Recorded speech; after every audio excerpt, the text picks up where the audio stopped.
U našem fokusu će biti sljedeće teme: reformisanje lokalne samouprave, kao i bolje pružanje usluga građanima kroz službu za građane koju ćemo formirati po uzoru na Podgoricu, radno uključivanje mladih u politički život i veća zastupljenost na mjestima odlučivanja, veća uključenost mjesnih zajednica u donošenju odluka koje se tiču njihove sredine.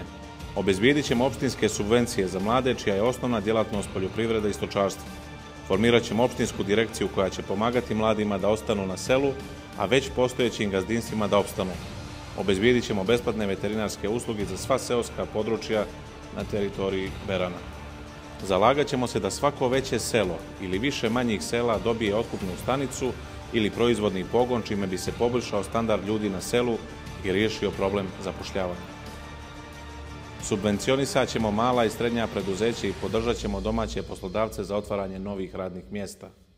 Radit ćemo na izgradnji putne infrastrukture kao i rekonstrukcije postojeće uz poseban akcenat na bezbjednost u saobraćaju.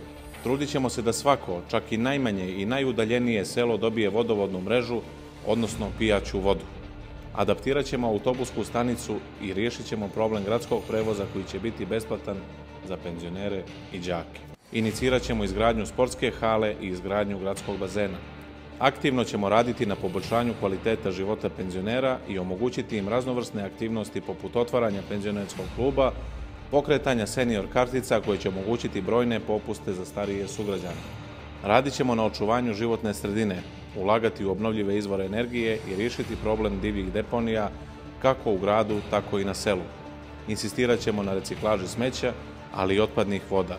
Zalagat ćemo se za očuvanje postojećih zelenih površina i formiranje novih. Budi dio promjena koje želiš da vidiš u svom gradu. Pridruži nam se, jer Berane može bolje. Berane može bolje. Vladislav Dajković, dr. Milovan Živković, Slobodna Crna Gora, zaokruži broj 5.